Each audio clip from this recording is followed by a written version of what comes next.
5 de marzo de 2026, día 32 de la investigación. Los agentes del FBI aparecen sin previo aviso en las Catalina Foothills de Tucson. No en la casa de Nancy Guthrie, esta vez. En la casa inmediatamente al oeste de la propiedad de Nancy, la casa del vecino. Los agentes son vistos en el garaje, en la entrada, hablando con varias personas en el área. Nadie de las autoridades explica públicamente por qué están ahí. Nadie confirma si la persona que vive en esa casa es sospechosa, de interés, o simplemente un testigo potencial. Y ese silencio oficial, esa ausencia deliberada de explicación, es lo que hace que ese momento sea mucho más significativo de lo que cualquier titular capturó ese día. Porque el FBI no regresa a una propiedad específica, la propiedad inmediatamente adyacente a la escena del crimen, sin una razón concreta que los llevó ahí.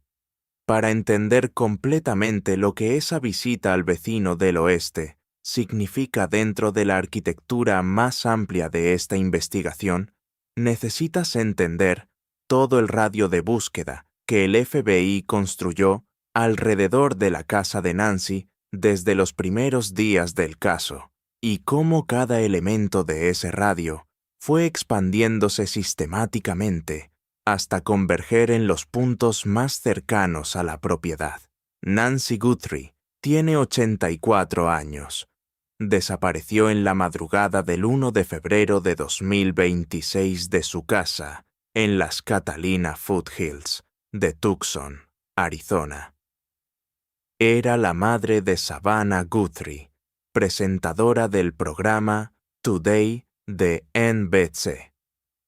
La cámara de su timbre, cuyo contenido fue recuperado por el FBI de los sistemas de respaldo del servidor de Nest, después de que el dispositivo físico fue arrancado de la pared, capturó a un hombre con pasamontañas completo, guantes negros, pistola en portaholster frontal, mochila Ozark Trail de 25 litros y una linterna sostenida en la boca, que llegó a su puerta y fue directo a cubrirla. El FBI lo describió como un hombre de entre 1,75 y 1,77 metros con complexión promedio. Las autoridades enviaron una alerta a través de la aplicación Neighbors a todos los usuarios dentro de un radio de 2 millas de la casa de Guthrie. Además, los usuarios de la aplicación podrían recibir solicitudes del departamento del sheriff para video de seguridad de cámaras de timbre. 2 millas. Ese fue el radio inicial de la solicitud de evidencia de video. Y esas 2 millas no son arbitrarias. Son la distancia dentro de la cual el FBI calculó que alguien que cometió este crimen con este nivel de planificación habría necesitado moverse antes y después de la noche del 1 de febrero.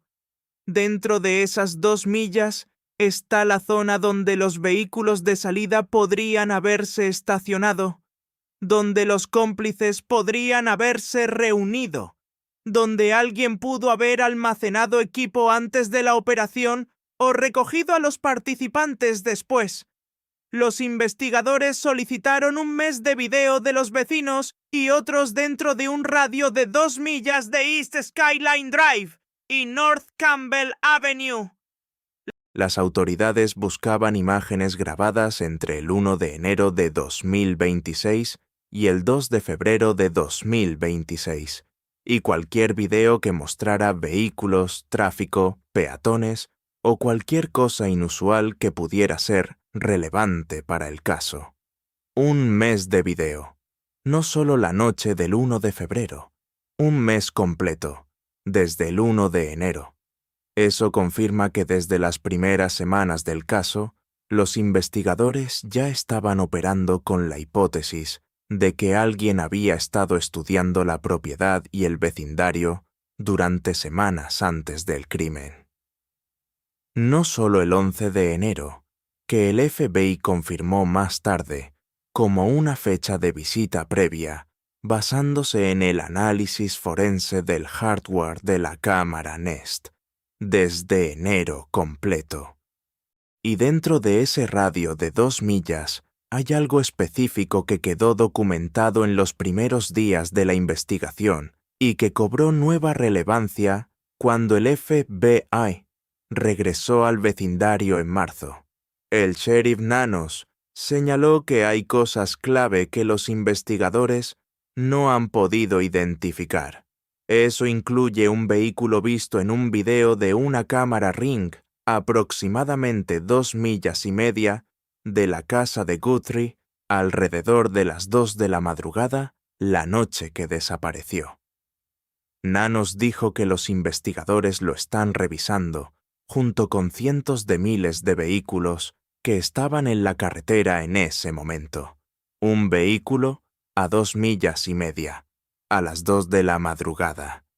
En ese momento específico, que es el mismo momento en que el marcapasos de Nancy dejó de sincronizarse con su teléfono a las 2:28. El vehículo que el FBI ha estado intentando identificar entre cientos de miles de opciones es exactamente el tipo de punto de extracción que los expertos describen cuando hablan de operaciones de secuestro con múltiples participantes. Un vehículo esperando en el radio externo, listo para moverse en el momento en que la parte principal de la operación estuviera completa. Pero volvamos a la casa del vecino del oeste, porque lo que ocurrió ahí el 5 de marzo no fue solo una visita de cortesía.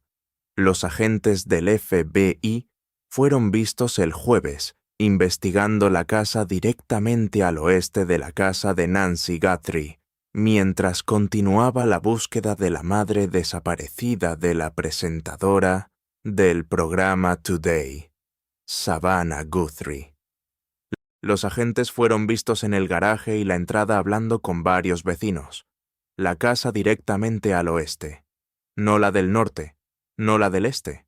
La de justo al lado, inmediatamente al oeste. Esa especificidad geográfica no es accidental. Y para entender por qué el FBI focalizó esa propiedad específica en ese momento, necesitas conectar varios hilos que estaban desarrollándose simultáneamente en la investigación. Primero, la puerta de seguridad. Los expertos han señalado que la puerta de seguridad de la propiedad de Nancy sería casi imposible de penetrar desde afuera sin el conocimiento de alguien adentro, lo que sugiere que alguien ya estaba dentro de la casa cuando el hombre enmascarado llegó por el frente.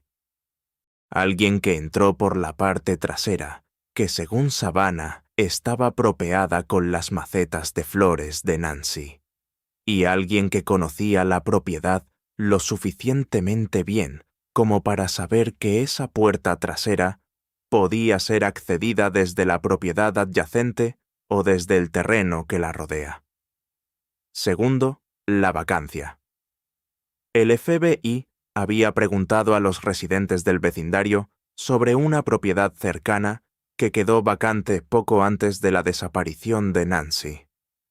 Los agentes del FBI han regresado al vecindario de las Catalina Foothills, donde Guthrie desapareció en las primeras horas del 1 de febrero, tocando puertas y haciendo a los residentes nuevas preguntas. Según el corresponsal de News Nation Brian Entin, los investigadores están enfocando ahora en una propiedad cercana que fue desocupada poco antes de la desaparición de Guthrie. Entin dijo que los agentes no están sugiriendo que la casa vacía esté directamente conectada al crimen. En cambio, parece ser una de varias líneas de investigación que se están siguiendo mientras continúa la investigación. Una propiedad desocupada poco antes de la desaparición.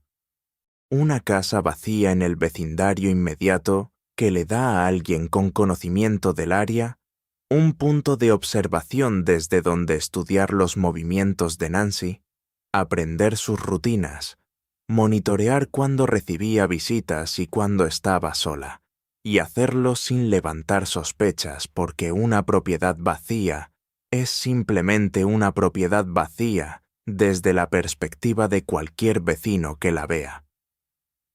Tercero, los trabajadores de construcción.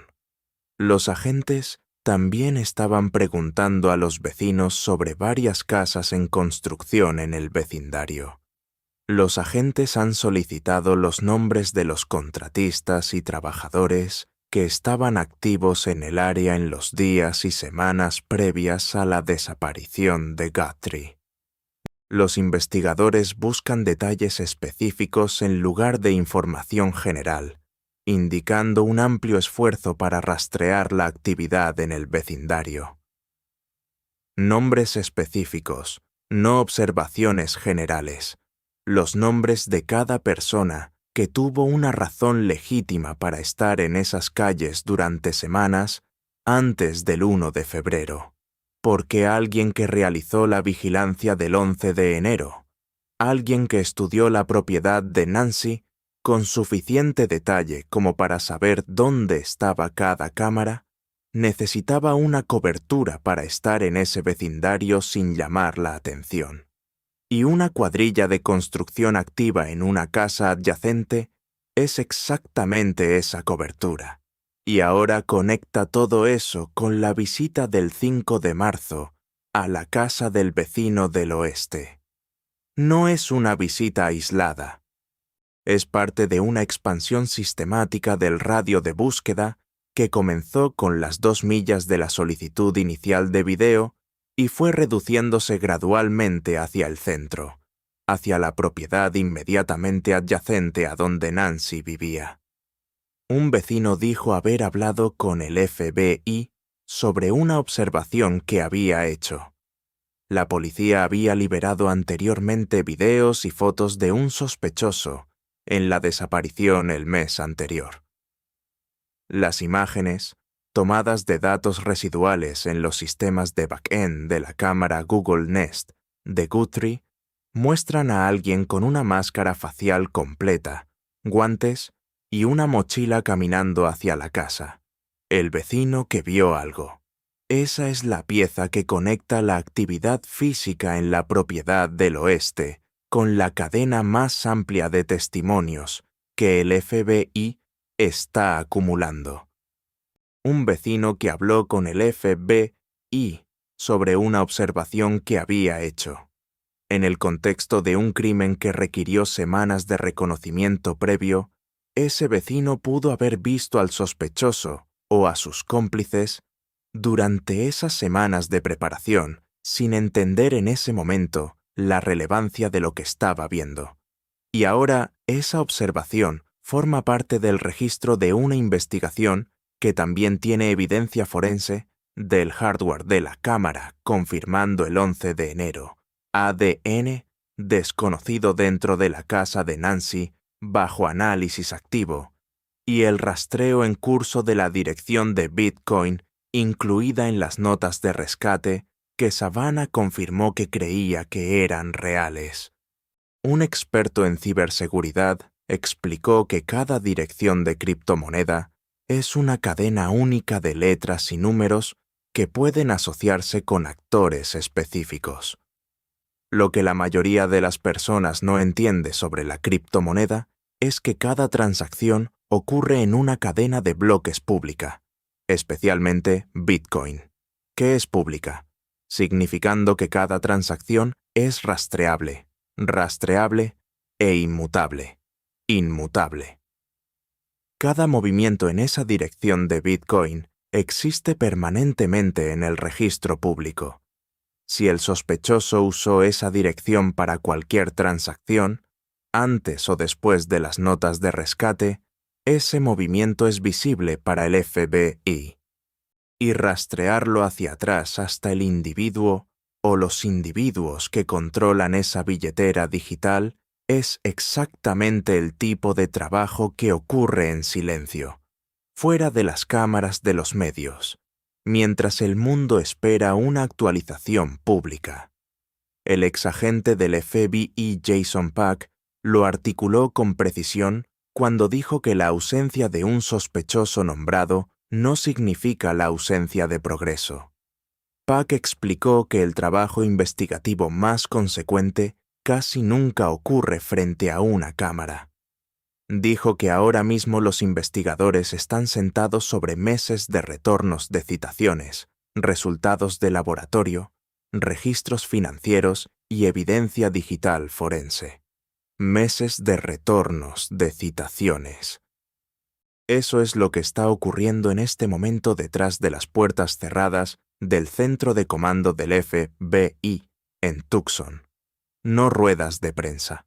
No actualizaciones para los medios. Citaciones respondidas. Laboratorios procesando. Transacciones de blockchain siendo rastreadas. Árboles genealógicos siendo construidos desde las coincidencias parciales de ADN en GEDmatch y Family Tree DNA. Y en el centro de todo eso, la visita del 5 de marzo al vecino del oeste, que según la lógica de toda la investigación, no fue el primero ni el último paso del FBI en ese vecindario, sino uno más en una serie de movimientos calculados que van desde el radio de 2 millas hacia adentro, hacia el punto donde la evidencia más densa converge. El sheriff Nanos dijo que no quiere que el enfoque esté en él o en conferencias de prensa. Dijo que solo quiere que esto sea sobre el caso, que el enfoque de su equipo, del FBI, es resolver este caso, y que están llegando ahí. Esas son las palabras del hombre al frente de la investigación local. No una certeza, no una fecha, pero tampoco desesperanza. Una dirección, un proceso que está avanzando, aunque no sea visible desde afuera. La recompensa supera el $1.200.000. La familia ofrece $1 millón, el FBI 200.000, Crime Stoppers de Tucson 12.500 más, sin reclamar, después de 61 días. Y Savannah Guthrie regresó al programa Today el 6 de abril, sin respuestas, sin nombre, sin arresto. Dijo que quiere sonreír, que cuando lo haga será real, que su alegría será su protesta. El vecino del oeste fue visitado el 5 de marzo, la casa directamente al lado de donde Nancy vivía. El FBI estuvo en el garaje, en la entrada, hablando con personas en el área, y nadie explicó públicamente por qué. Pero en una investigación donde cada movimiento del FBI está calibrado, donde cada puerta en la que tocan fue elegida por una razón específica, donde el radio de búsqueda ha ido reduciéndose sistemáticamente desde 2 millas hacia afuera hasta la propiedad inmediatamente adyacente, esa visita dice algo que ninguna conferencia de prensa ha dicho en voz alta todavía. La respuesta está más cerca de la casa de Nancy de lo que el público ha entendido hasta ahora. Y la ciencia forense que está corriendo en este momento, independientemente de los errores de las primeras horas, independientemente del caos institucional del departamento del sheriff, independientemente de todo lo que salió mal desde el principio, esa ciencia no tiene memoria de los errores, solo tiene la evidencia que fue preservada, y la evidencia que fue preservada es suficiente para Seth y Moore. Fue suficiente para identificar al asesino del Estado Dorado. Fue suficiente para identificar a Brian Kohberger en menos de 2 meses. Será suficiente para esto también. La línea del FBI es 1800 call FBI. Nancy Guthrie sigue siendo buscada. El vecino del oeste fue visitado. Las citaciones están siendo respondidas. El ADN está en el laboratorio. Y el hombre que vive en algún lugar del radio de 2 millas que el FBI trazó desde el primer día dejó algo atrás que no puede borrarse.